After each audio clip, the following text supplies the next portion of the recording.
Sup Nerds, Free 99 here. Welcome to another episode of Pokepath TD. It's another farming episode. I've already set up the Pokemon here to what I want it to be in terms of gaining money. The obvious ones are the Persian up front with the amulet coin, as well as our Ditto copying the Persian for a little bit more extra cash. The rest here are just your generically good stuff. We've got Corvid, the Honchcrow that can attack invisible units. Corsola is just the CC master. We've given them the light clay so that their slows are just a tiny bit more slowiness, I guess, if that is a word. I mean, it's better than having just no held items. Like I said, the Ditto is copying Persian for more money making. We're testing out our Maldo here, which is the first time. They have the ability where is it? Critical projectiles ricochet between enemies and keep ricocheting as long as they remain critical. At a critical hit chance of 65%, that means that they have a 2 out of 3 chances to crit, which is pretty high. And then given that they are beside Duck here, which increases critical hit damage by 50%, that ricochet, if we're lucky, can continuously go until, I guess, all the Pokemon are dead and we move on to the next wave. Weavile here is our other DPS. It's just a powerhouse. I think this is the highest DPS Pokemon in the game, just because critical hits do twice damage. In a normal Pokemon game, crit does 1.5 times more damage, but with Scratcher's passive, it's now 2 times more damage. And then with Duck, giving it another 50%, that's 250% damage. Unless, of course, Duck's passive works before Scratcher's, in which case you're looking at like 300% more damage, if that makes sense. I'm not entirely sure in the mechanics of the game. I haven't actually tested it, but I do know that they synergize well with each other. Also, we picked up the leak from the last episode, which doubles critical hit chance and critical hit damage on Duck itself. So Duck now has over 50% crit, which is nice because their power is kind of piss poor. And then we've got, Christmas tree out in the bushes. They deal double damage if they're in tall grass, which is nice. And then our second best CC person or crowd control is Lighthouse the Ampharos, which has a 5%, 30% chance to stun targets. So hopefully with the slow from Legolas and the stun from Ampharos, Scratchers can essentially critical hit anything that gets stun locked within its area. So yeah, enough talk. I'm just gonna hit auto, and then we'll just see the money roll.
looks like we've got an invisible wave ahead of us.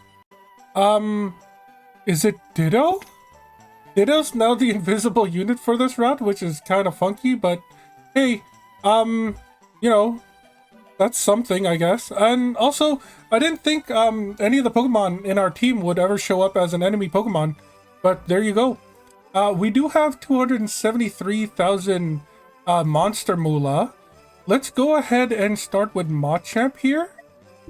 Let's give it, we could give it a times 10, which is a pretty big jump in damage. I do like it. I guess we'll get everybody into the... I'm gonna aim for level 70. Just a nice round number of level 70. If we can get every single one of our starred Pokemon into that area, or at least the ones that we're gonna be using. Actually, here, one moment. If we save this in 1, and then we go empty our team, I know we will need Weavile. I know we will need Ditto.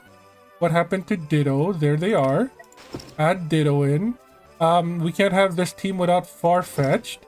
And then it's Ampharos. It is Machamp. Those are guaranteed to be in here. Scratchers will go in here. Lighthouse goes in there. We've got Legion down here. We've got Duck in the middle. That was the wrong button. Let's do the drag and drop. The developers added it into the game. We might as well use it. Beefcake goes up here, up in front, I believe. Who do we put here is the next question. I guess we could put Gengar in there.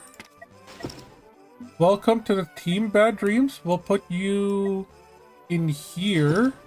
Just because you can reach the Pokemon as they come in, and then any high health gets wrecked by you and you're passive. You take out the high armor Pokemon, so that's good in end game. We got 3 more spaces. Corsola has to be in here. I don't see why we wouldn't be using them. In this spot. And then 2 more Pokemon. If we do Octillery, I know the dead zone is pretty big. But I'm pretty sure, yeah, the hit zone is just as big, if not bigger. I think Octillery is fine in this area. And then we could either put Sceptile in the high grass, or we could start using Lucario. Lucario in this last spot can hopefully be our like last ditch effort to try to take out some Pokemon at the end. Lucario also has the bone now. We'll give you the spiky ball. Bad Dreams doesn't really have anything that could be useful. I guess Shell Bell is fine for you. Yeah. As you can see, we have been up to and including round 96. We just need a little bit more in order to get to the fabled 3-digit star. To see if whether or not there is a boss in the 100th wave, or you know, see if it just continues on indefinitely, or maybe like wave 1 to 99 is like the regular game, and then 100 to 199 is like new game plus, and then there's a boss at wave 200. Not entirely sure. We've never gotten it that far, but this is the only route I want to say that we have gotten very close. Let's check the map real quick. 96, 82, 25, 85, 52, 64, 44. Yeah. So this is the one that we have gotten the closest to beating. And I'm pretty sure if we can get every single one of our Pokemon to within like level 70, maybe even 75 if we're getting greedy, we should be able to hit the fabled triple digits. So let's go ahead and save this as number 2. Go back to our first one here, just so we can swap into this and then level up our Pokemon pretty easily. But yeah, with that out of the way, I also want to turn off the stop before invisible, because we don't need that in this grinding route. And then we just hit auto and go from there.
Wave 92. Obviously, this team isn't as strong as our DPS team, but getting pretty close to the 96 is not bad. Let's go ahead and just hit retry here, click auto, and keep farming.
Looks like we've made it to the end of another attempt. Let's hit retry.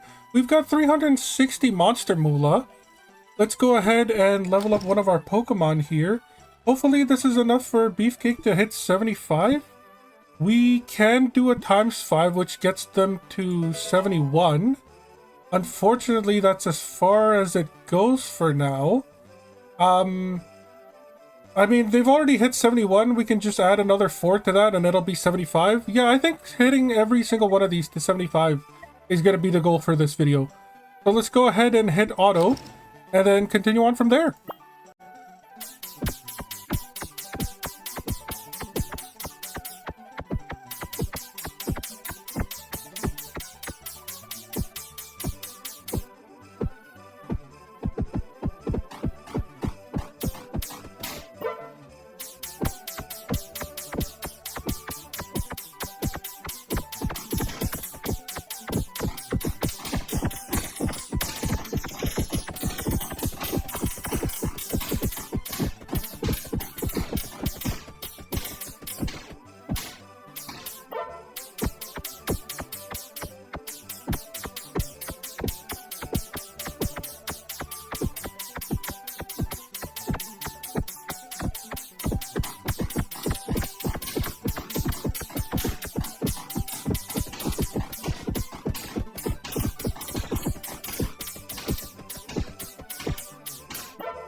Hopefully what we have saved up here is enough to get Machamp to 75. Ooh, just off. How much is it? 100,000. Exactly 100,000 to get them. So we should be able to get it in the next attempt. So let's continue. Oh, wrong team. I'm glad we could save it in between.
we've reached the end of another attempt. Two things. First of all, I think aiming for level 75 is a bit much. 20 levels from where we are now is gonna take a while. So I think hitting 65 is gonna be my new goal. Second thing, I've already been recording for about an hour and we've only gotten one Pokemon to over 65. So I think I'm gonna do the rest of this grind off screen. So that's gonna be it for this video. I doubt any of you would watch like a 5-hour session of just clickety-clacks from Pokepath TD. So yeah, that's gonna be it for this video as always. I've been Free99, you've all been amazing. I'll catch you next time. Like, that wasn't the end of the episode. As you can see here, we have gotten every single Pokemon to level 75 or 65, except for Beefcake the Machamp, who we tried to get to 75 in the first place, but obviously that was going to take too long. If any of you wanted to know how long this took, it was basically another 3 hours from the 1 hour that I already did before. So, you know, 4 hours in total. Most of it was going to be sped up at 2 times speed. So it would have been like a 2-hour episode if I kept with it. I doubt anybody would have watched that, at least not, you know, fully. So I'm pretty sure cutting out most of it was the right idea. But yeah, Lucario, welcome to level 65 along with the rest of the team. We do have 273 Rancher Reals? Rubies? Let's stick with Rubies. I know, what country is it that uses the Real? I don't even know. I can't remember it off the top of my head. I just remember the monetary name being kind of cool. But not the point. Point is, we've got some money with us. So let's go ahead and buy some stuff. If it is based on, like, cheapest stuff first, more expensive stuff later, we could stretch out the 273,000 by buying all these 50,000 items first, even though they're terrible, especially the soft sand. So let's see what's behind door number 1. Big Root. I believe this is a Big Root for 80 grand. Doubles hearts restored. Terrible. I don't like it. The Shield Breaker Bullet, which I'm pretty sure is the Iron Ball in North America, is Psyduck? This is the Spray Duck. Okay. The projectiles explode in an area causing half damage to nearby enemies. Can only be held by... Okay. Okay, so now we have a reason to upgrade Psyduck into Golduck. Yeah, I mean, we wanted AoE. I don't remember what they actually did, though. Let's see here. Halves recharge time in the water. Halves recharge time in the water. Plus, they do AoE. So it's like a second Corsola. That's kind of nutty. Definitely suspect to test. I do want to see real quick here. If we go in here, if we take out Lucario, and then we add Psyduck, is it because now the game like updates? Is it actually half? Yeah. So yeah, has recharge time in water. So now it's like less than 1 second, and then leveling it up gives it even less time. So that's kind of cool. The power is kind of terrible, but again, it's like a level 1, so we can't really compare it with the rest of the Pokemon that we have. But that's good to know. What am I doing? I'm adding Lucario here. Yeah. 100,000 though. We could buy both of these for the cost of the Spray Duck. I don't think making Psyduck viable is worth double, like, a really shitty item and a really specific item. But either way, door number 3, we have with us the Razor Claw. I believe this is the item that uses, that you have to use on Sneasel at night or something. Level up Sneasel at night in order to turn it into a Weavile. I want to say critical hits slow the target for 0.2 seconds. Pokemon that apply any status effects cannot hold this item. So it's the perfect item for Weavile. It gives Weavile CC, which then increases the amount of time that it can keep critting against them. So that's kind of cool. I do like this. These two items I do like. This Big Root terrible item. Not a fan. Door number 4, what you got for us? A ring target for $1. Allow Spinda to choose a... Yeah, okay. So if you don't remember, we do have a Spinda here. It has 0.2 second recharge time. I'm not entirely sure how high the power goes, but it only attacks random targets. It's also got ridiculous range, 310. I want to see just how big that is realized. And then we have to, what am I doing here? Spinda, add unit. We can set you down here. Look at that range though. Like, that's crazy. That's a crazy amount of range. Unfortunately, it's all randomized. But not anymore, it seems. I mean, it's $1. I see no reason not to buy it. I guess I was wrong that it goes up by monetary value, first of all. Second of all, $1 so Spinda can be a lot more viable seems like a good idea. And then we're back to the 100,000. Holder deals 15% more damage for each status. Burn, stun, slow, poison. The target has capped to 50%. Ooh, that's nutty. So 15% more damage for each status. So burn, stun, slow, and poison is the only status that it, I guess, considers. Which means Nightmare is not one of them. But even if it was, getting 4 of them would normally do 60% more damage, but it only does 50. That's not terrible if we want to lean towards a CC build. We do have, there is a Nana Berry. So we could mess around with Chimchar, since it does do burn. Stun is on Ampharos, slow is on Corsola. And then we would need a poison Pokemon to put on. But at the very least, the Razor Claw, good purchase. Spray Duck, good purchase. Nana Berry, we would probably buy with the spell tag and try them out at the same time. Yeah, those are my thoughts on these items. They're also getting very expensive. I think we might go for an egg, just to spice things up a bit. It's been a while since we've unlocked a new Pokemon, and we do still have 73,000 Monster Moolah. So let's see what we can unlock here. An Ekans! Hey! I like Ekans. I like Jesse and James's original partner. I'm assuming you do poison? Is that attacks? Yeah. So most, if not all, poison Pokemons do poison, which is cool. I believe we've had a couple of others. Was it Ariados? Yep. Attacks deal poison. Recharge of 1.06 seconds. So it attacks pretty fast. 1.80, but it does go down.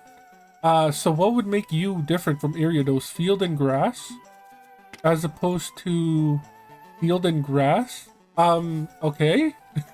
maybe there's a slight variation in like power versus recharge, or maybe Ekans doesn't deal any crit. Yeah, it doesn't really gain any critical hit chance. So that could be the difference between the two of them. Ariados, if you want to try lucking out in poison damage or in critical hit damage. Yeah, this is going to be the actual end of the episode. Next episode, we're going to try to push for the big 100. As always, I've been Free99. You've all been amazing. I'll catch you next time.